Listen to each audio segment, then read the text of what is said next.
नमस्कार, मैं चंदन Verma study gangway पे आपका स्वागत करता हूं। मैं अपने बारे में बता दूं कि मैं भारतीय नौसेना से रिटायर्ड होकर के स्टडी गैंगवे ज्वाइन किया है और मैं आपको जनरल साइंस पढ़ाऊंगा। जो कक्षा 9 के CHS सैनिक स्कूल और विद्या ज्ञान के तैयारी कर रहे हैं जो बच्चे, उनको मैं जनरल साइंस पढ़ाऊंगा। तो सबसे पहले हम जानते हैं जनरल साइंस।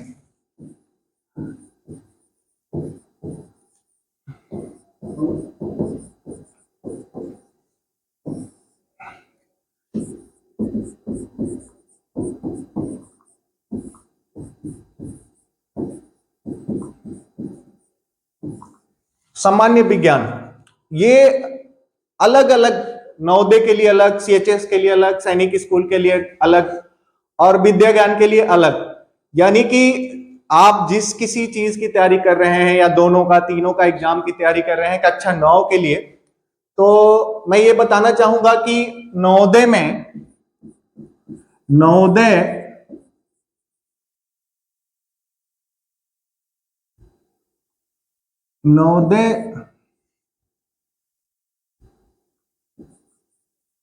क्लास 9th के लिए जो सामान्य विज्ञान की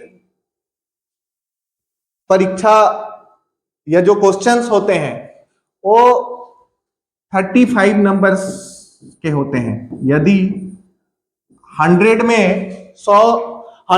में 35 नंबर सामान्य विज्ञान से आएगा, इसलिए विज्ञान पढ़ना जरूरी है। 35% यानी 35 नंबर आएंगे।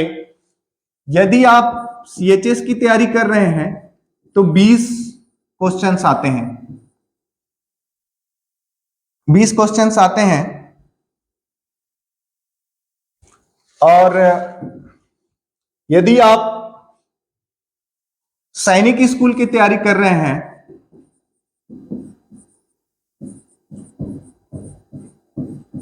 तो 25 क्वेश्चंस आते हैं। और यदि आप विद्या ज्ञान की तैयारी कर रहे हैं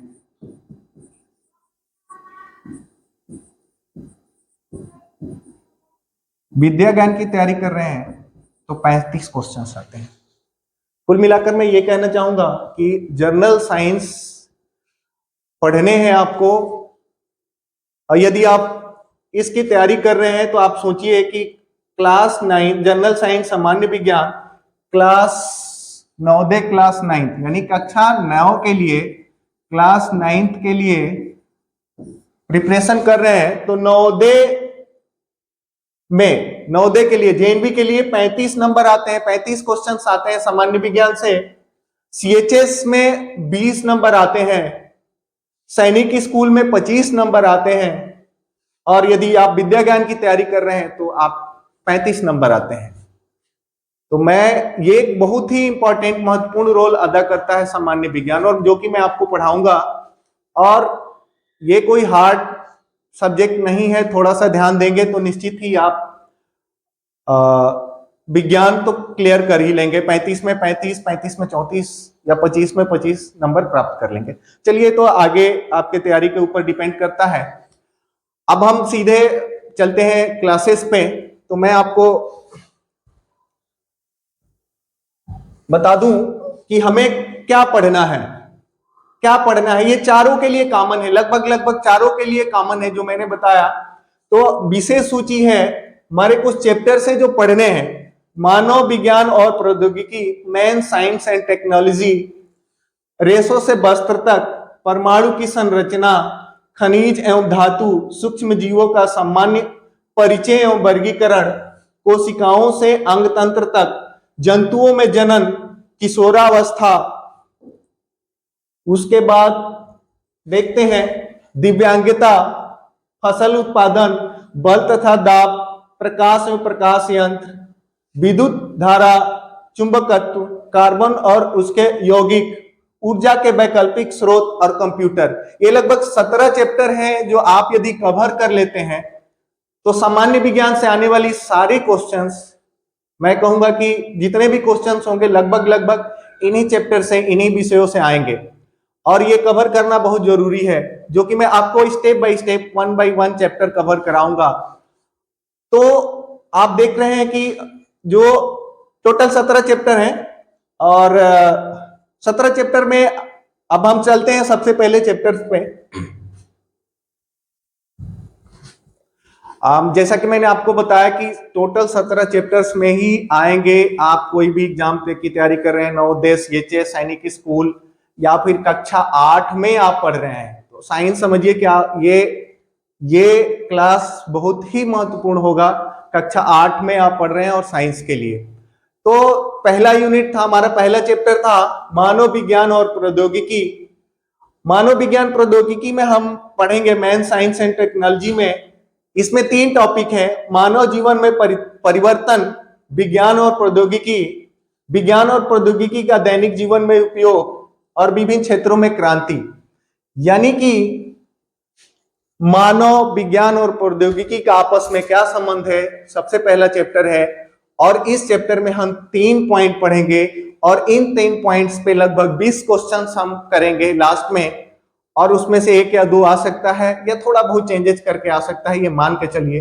यदि 35 नंबर का आपका एग्जाम्स में जनरल साइंस पूछने वाला है तो 1 या 2 नंबर हर एक चैप्टर से वो लगभग पूछता है, ये आपको समझना है। तो नेक्स्ट चलते हैं अगले हम पॉइंट पे। पहला हमारा पॉइंट था, पहला बिंदु था मानव जीवन में परिवर्तन, विज्ञान और प्रौद्योगिकी। यानी विज्ञान और प्रौद्योगिकी से मानव जीवन में क्या परिवर्तन हुआ और विज्ञान क्यों जरूरी है। आप लोग बड़े ध्यान देते होंगे, हर सब्जेक्ट, गणित क्यों पढ़ाते हैं, अंग्रेजी को पढ़ाते हैं, संस्कृत को पढ़ाते हैं। आप हमेशा दिमाग में सोच रहे होंगे कि आखिर पढ़ाते क्यों हैं, विज्ञान क्यों पढ़ाते हैं, हमें कभी तो जरूरत नहीं है, हम तो इस पे ज्यादा ध्यान ही नहीं देते हैं। जब आप बड़े होंगे, बीएससी, एमएससी या आगे बीटेक करेंगे या कुछ ऐसा विज्ञान से रिलेटेड साइंटिस्ट बनेंगे तो तब आपको पता चलेगा। तो विज्ञान क्यों पढ़ाते हैं, इस विषय पे हम बात करेंगे। तो ये पहला हमारा पॉइंट था कि मानव जीवन में परिवर्तन, विज्ञान और प्रौद्योगिकी। विज्ञान और प्रौद्योगिकी आने से मानव जीवन में क्या परिवर्तन हुआ, तो देखिए क्या परिवर्तन हुआ। सबसे पहले होता है विज्ञान की, जब हम बात करते हैं, विज्ञान पढ़ते पढ़ते जो साइंटिस्ट होते हैं वो खोज करते हैं। तो हमारे देश या विश्व के जो भी वैज्ञानिक थे वो सबसे पहले क्या किए, आविष्कार किए। किस क्षेत्र में, यातायात के क्षेत्र में, चिकित्सा के क्षेत्र में, जनसंचार, मनोरंजन एवं कृषि। विज्ञान और प्रौद्योगिकी क्या होता है पहले समझिए। ये कहता है कि मानव जीवन को सुगम और सरल बनाने की प्रक्रिया ही विज्ञान कहलाती है। जैसे कि पहले बैलगाड़ी से चलते थे, अब लोग हम हवाई जहाज से चलते हैं। पहले 2 किलोमीटर जाने में या 200 किलोमीटर जाने में 24 घंटे लगते थे, अभी हम ट्रेन से जाते हैं तो 3 घंटे में पहुंच जाते हैं। तो वही सुगम और सरल बनाने की प्रक्रिया ही विज्ञान कहलाता है। तो हमारे मानव जीवन में क्या हुआ, आविष्कार हुए यातायात के क्षेत्र में, चिकित्सा के क्षेत्र में, जनसंचार, मनोरंजन एवं कृषि के क्षेत्र में। अब चलते हैं यातायात के क्षेत्र में। यातायात के क्षेत्र में क्या होता है, पहले बना भाप का इंजन। आपने देखा, पहले बना भाप का इंजन। उस भाप के इंजन का उपयोग कहां होता था, रेल एवं बड़े जहाज में, रेल और बड़े जहाज में। भाप के इंजन को चलाने के लिए पानी चाहिए, ज्यादा मजदूर चाहिए और उसको कंटिन्यू भाप बनते रहना चाहिए, तब वो चलता था। बड़े जहाज चलते थे या फिर रेल। तो उसके बाद, इसके बाद भाप के इंजन बनने के बाद फिर से हो गया खोज पेट्रोल का। वैज्ञानिकों ने क्या किया, पेट्रोल का खोज किया। उस पेट्रोल से हल्के एवं शक्तिशाली इंजन बने, जो हल्के भी बने और शक्तिशाली। भाप का इंजन बनाने के लिए पानी की जरूरत है जिससे भाप बने, और पानी को रखने के लिए बड़े बर्तन की जरूरत है। उसी तरह से जब पेट्रोल बना तो पेट्रोल को रखने के लिए छोटी जगह चाहिए, और उसी से हल्के भी इंजन हुए और भारी भी, मतलब शक्तिशाली भी हुए। और उसके बाद हवाई जहाज का खोज होता है उसी क्षेत्र में। सुपरसोनिक जेट बनते हैं जो कि पेट्रोल से चलते हैं। भाप से चलाएंगे, आप सोचिए, भाप से चलाएंगे तो जितना का हवाई जहाज का वजन है उतना तो पानी होगा, फिर वो उड़ नहीं पाएगा, तो पेट्रोल से चलता है, आप समझिएगा।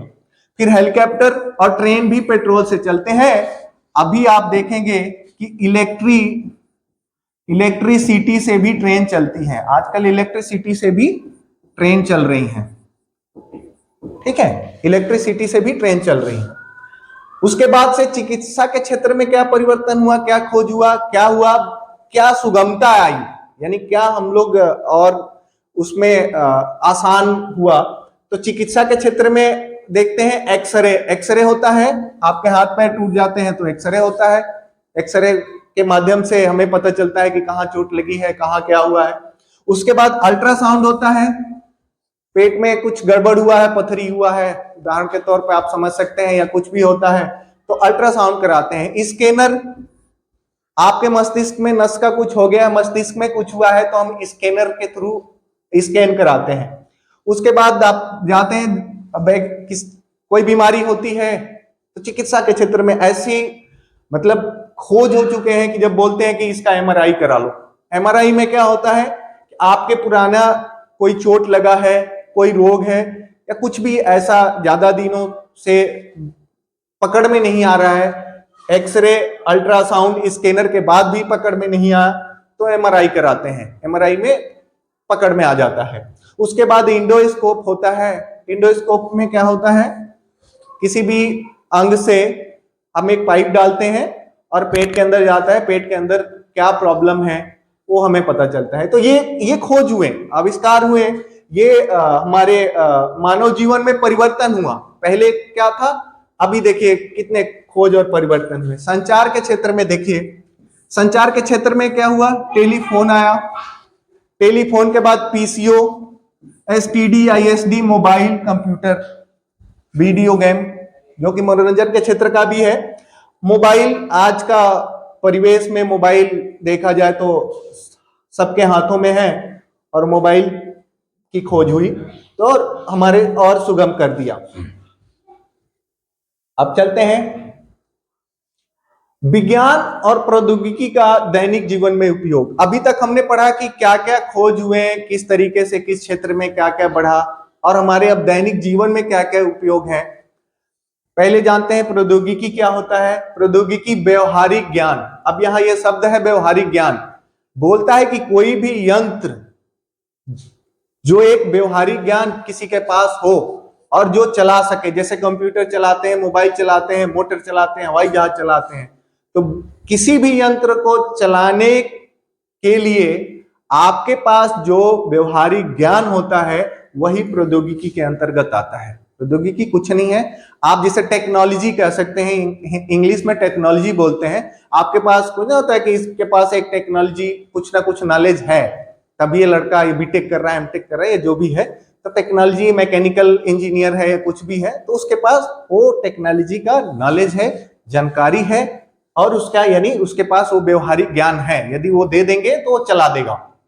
हम यदि मोटर दे दिए, कंप्यूटर दे दिए, लैपटॉप दे दिए तो चला देगा, वही प्रौद्योगिकी है और कुछ नहीं है।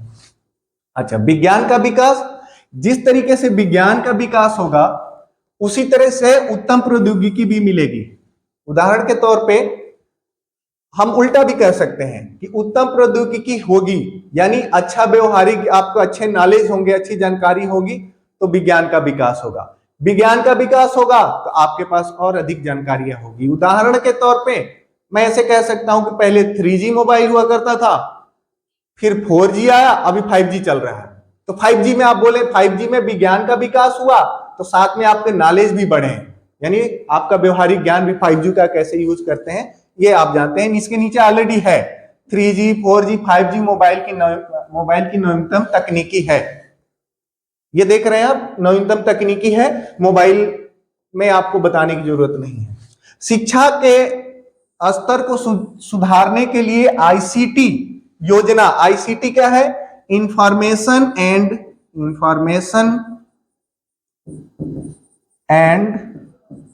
कम्युनिकेशन टेक्नोलॉजी,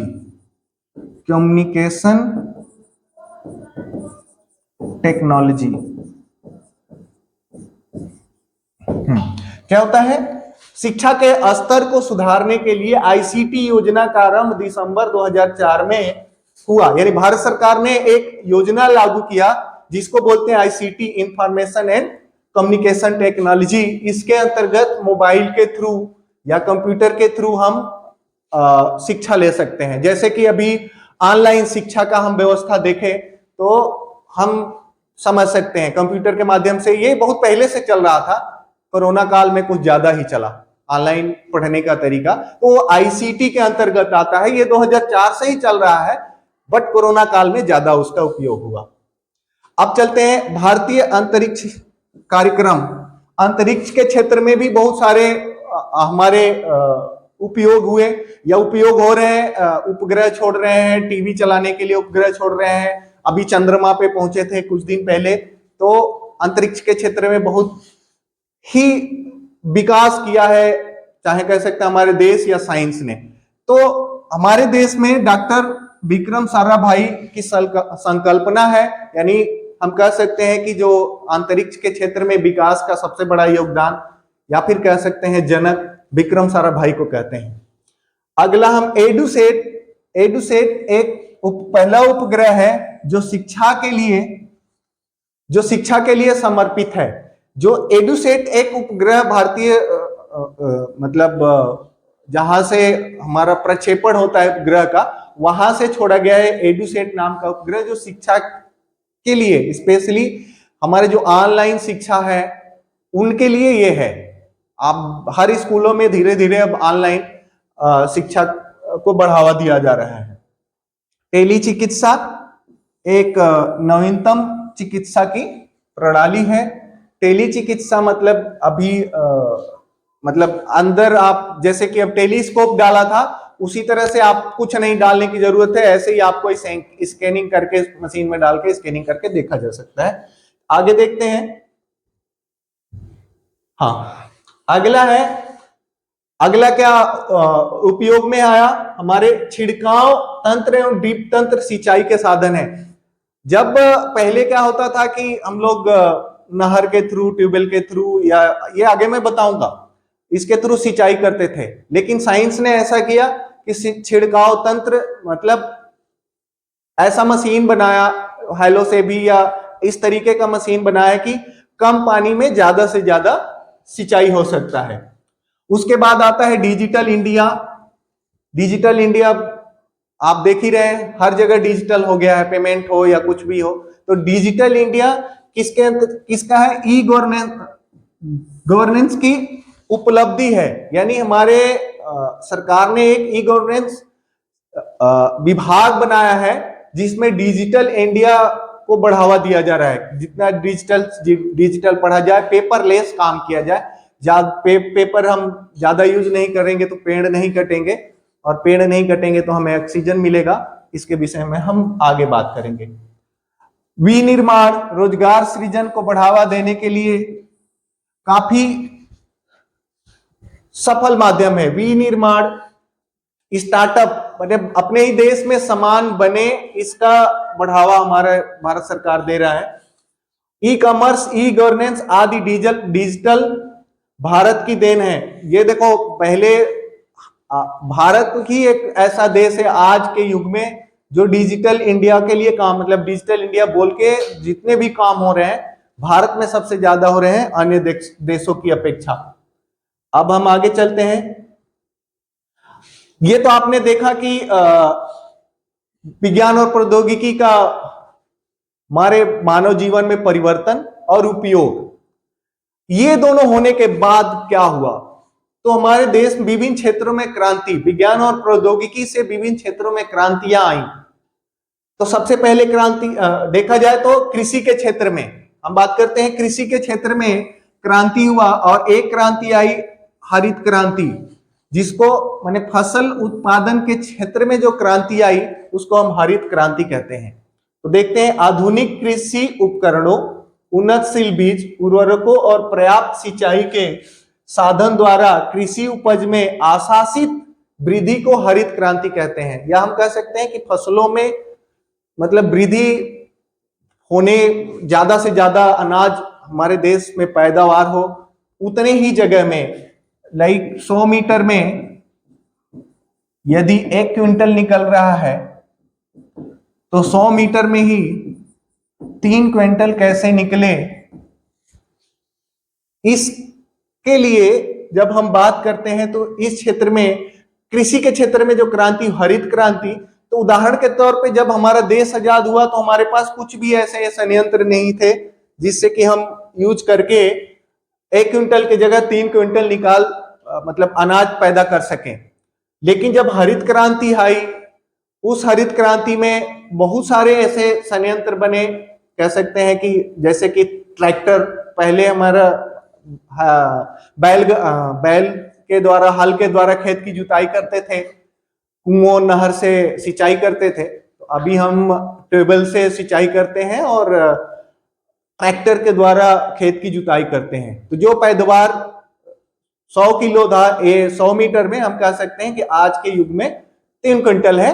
तो ये हमारा हरित क्रांति का उदाहरण है। ठीक है, अब अगले पॉइंट पे हम चलते हैं। अगले किस क्षेत्र में क्रांति आई? श्वेत क्रांति। श्वेत क्रांति दूध उत्पादन में। श्वेत क्रांति की जब बात आती है दूध उत्पादन में, पीली क्रांति तिलहन का उत्पादन, भूमि क्रांति उर्वरक उत्पादन, नीली क्रांति मत्स्य उत्पादन। मत्स्य मतलब मछली होता है। और जब भी बात है बोलेगा कि क्वेश्चन आएगा कि नीली क्रांति किससे संबंधित है, वो प्रश्न रहेंगे आपके दुग्ध का, तिलहन का, उर्वरक का, मत्स्य का उत्पादन। तो आपको मत्स्य का उत्पादन में सही टिक लगाने हैं।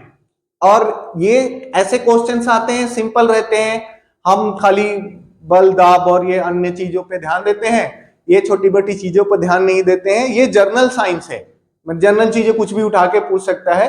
ये आपको जनरल नॉलेज में, सामान्य विज्ञान में, सामान्य ज्ञान में भी मिलेगा। तो आप समझिए नीली क्रांति मत्स्य। अभी doctor Varghese Kurien is the father of श्वेत क्रांति।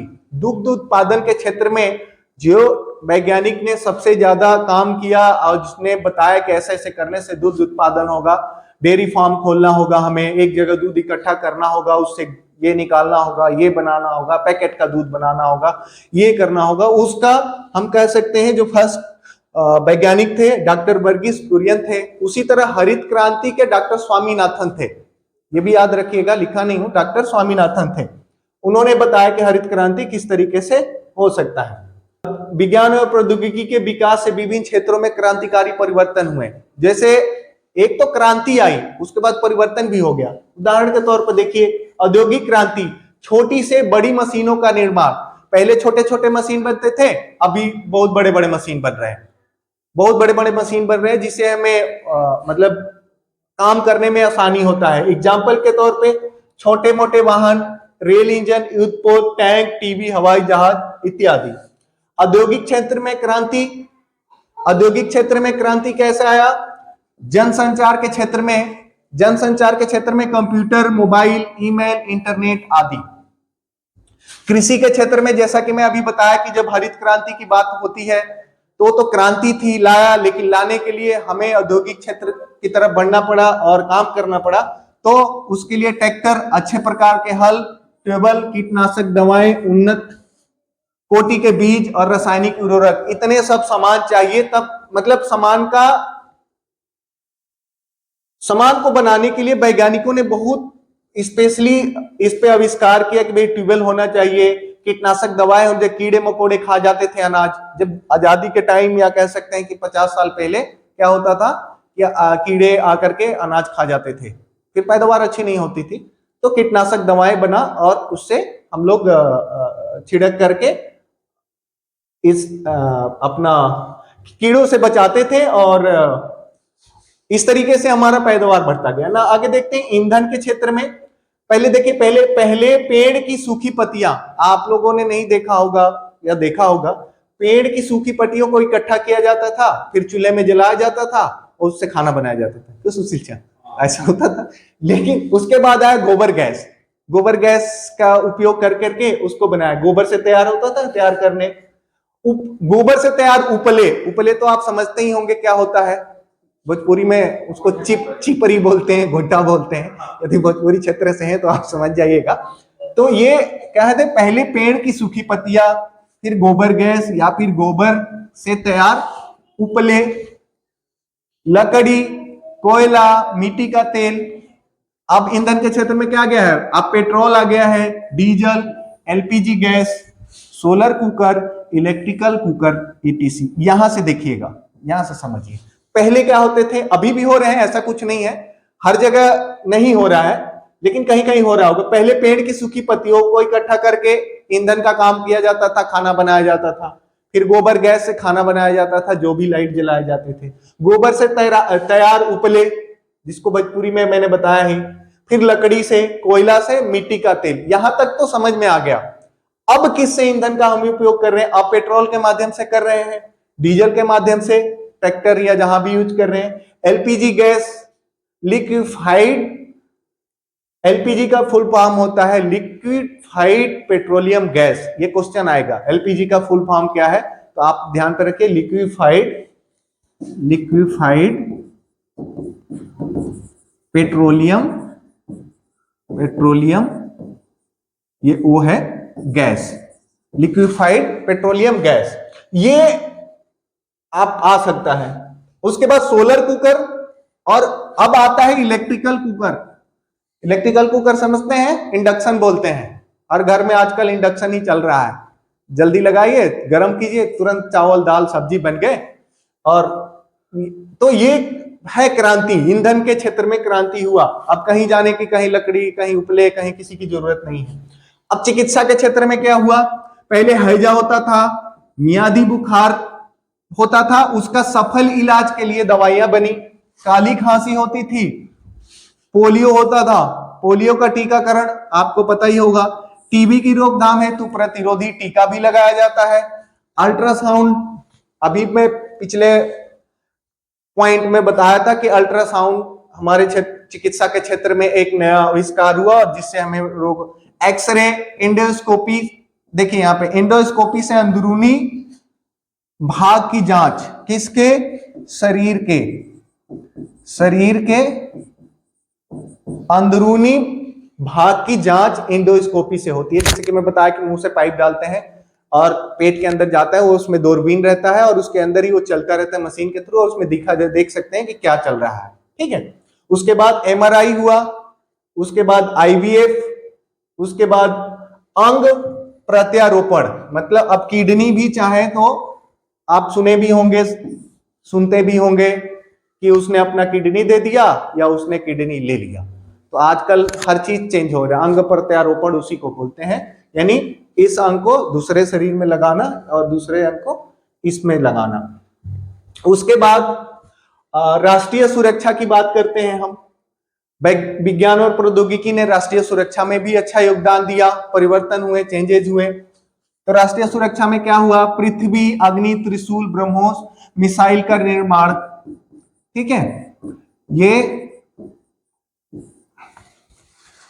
भारत में पृथ्वी, अग्नि, त्रिशूल, ब्रह्मोस मिसाइल का निर्माण, रक्षा क्षेत्र में यदि ये मिसाइल हम नहीं बनाएंगे, हमारे दुश्मन हमारे पर अटैक कर देंगे। तो उससे दूर तक का मिसाइल बनाना है, उसे लड़ाई, उससे तेज, वो 400 किलोमीटर बनाता है, हमें 800 किलोमीटर बनाने हैं। उसके लिए विज्ञान और प्रौद्योगिकी की जानकारी होनी चाहिए, साइंटिस्ट होने चाहिए आपके पास, जो कि अब्दुल कलाम हमारे जो राष्ट्रपति भी रह चुके हैं, उन्होंने बनाए थे। और ये राष्ट्रीय सुरक्षा, हमारा देश सुरक्षित रहेगा तो हम सुरक्षित रहेंगे। चलिए आगे चलते हैं। रॉकेट द्वारा मिसाइल छोड़ने की तकनीकी, अभी पहले क्या था, मतलब वहां बॉर्डर पे ले जाके छोड़ना पड़ता था मिसाइल को।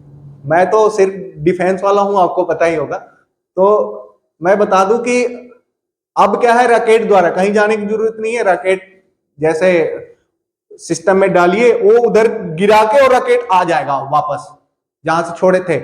रामायण देखा होगा आपने, रामचंद्र जी धनुष तीर मारते थे, वो जाता था, रावण या जो भी उनके दुश्मन थे उनका तीर कट करके फिर लौट के आ जाता था। वही है कहानी यहाँ पे, आप समझिए। ये एक क्वेश्चंस आ सकते हैं कि मिसाइल छोड़ने की नई तकनीकी क्या है? तो नई तकनीकी क्या है? रॉकेट के माध्यम, यानी रॉकेट द्वारा मिसाइल छोड़ने की एक नई तकनीक। कृत्रिम उपग्रह का विकास, देखिए कृत्रिम उपग्रह जो हम टीवी के लिए या मोबाइल के लिए बनाते हैं एवं पृथ्वी की कक्षा में स्थापित करना, यह भी विज्ञान और प्रौद्योगिकी का एक विकास कह सकते हैं। परमाणु ऊर्जा संयंत्र द्वारा बिजली उत्पन्न, ये मैं अगले चैप्टर जब चलेंगे तो बताऊंगा कैसे बिजली उत्पन्न होता है। तो यहाँ पे परमाणु ऊर्जा के द्वारा चिकित्सा तथा कृषि के क्षेत्र में विकास, ये हुए।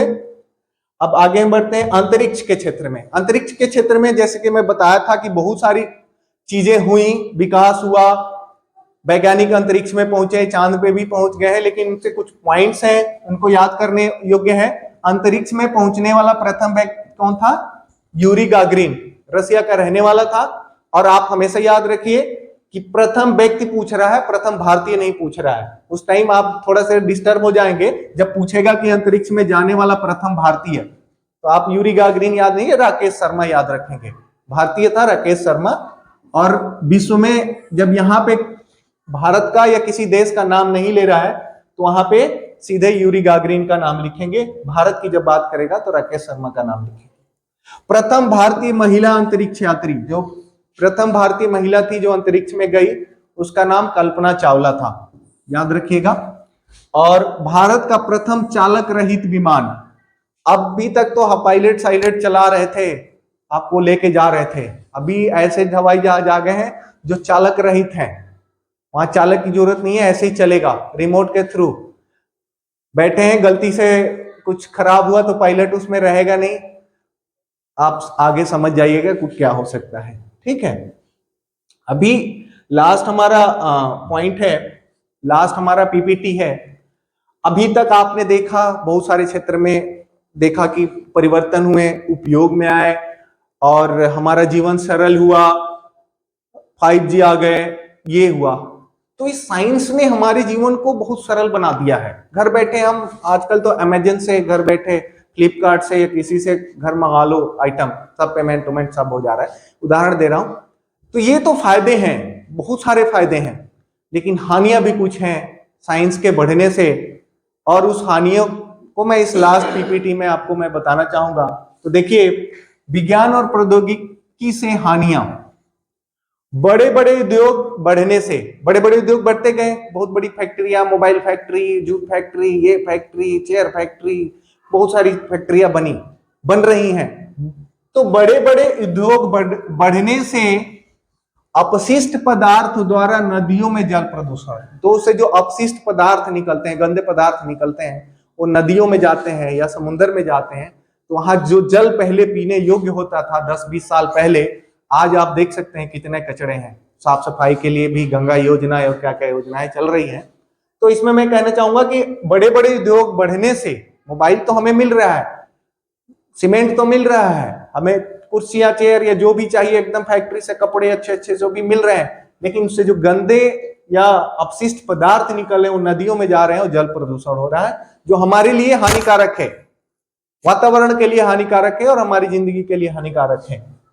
दूसरा है कीटनाशक दवाओं के उपयोग से। अभी हमने हरित क्रांति में पढ़ा कि कीटनाशक दवाएं बनी कीटाणु को मारने के लिए, पैदावार 1 क्विंटल से 3 क्विंटल हो गया। अब क्या हो रहा है, कीटनाशक दवाएं ज्यादा छिड़केंगे, वातावरण में वो पॉइजन होता है, जहर होता है, फैलेगा, तो उससे क्या हुआ, मृदा प्रदूषण, मिट्टी में जो हमारे लाभदायक जंतु थे जैसे केंचुआ और बहुत सारे कीड़े जो हमारे लाभदायक होते हैं वो मरने लगे, यानी मृदा जो मर गए तो हमारा उर्वरक शक्ति कम होती गई, भूमि की उर्वरक शक्ति में कमी हो गई। ठीक है, ये किससे, कीटनाशक दवाओं के उपयोग से। इसके अलावा वातावरण में जब वो फैलता है तो हमारे नाकों में आता है या हवा में जाता है, तो जहां जहां जाएगा किसी को सांस लेने में दिक्कत, किसी को कुछ परेशानी होती है, ये मैं बता देना चाहूंगा। मनोरंजन के साधन से क्या भाई हानि हुई, डीजे बन गया है आजकल, क्यों, साउंड बॉक्स बन गए हैं, एक से एक स्टाइलिश मतलब स्पीकर्स आ रहे हैं, एकदम कान झंझनाते हैं। ठीक है, तो कान झंझनाए तो उसके जो ध्वनि निकल रहे हैं उससे ध्वनि प्रदूषण हो रहा है। तो अभी आपने देखे डीजे में तो बजते हैं, मजा तो आता है, हम उस पर ध्यान नहीं देते हैं, तो फायदे तो हैं, ध्वनि प्रदूषण होता है, हानियां भी हैं। स्वचालित मशीनों से, यानी पहले क्या था, हाथ से चलाने वाली मशीनें हुआ करती थी, अब स्वचालित मशीनें आ गई, रिमोट से चलती हैं, इस जरूरत नहीं है किसी की।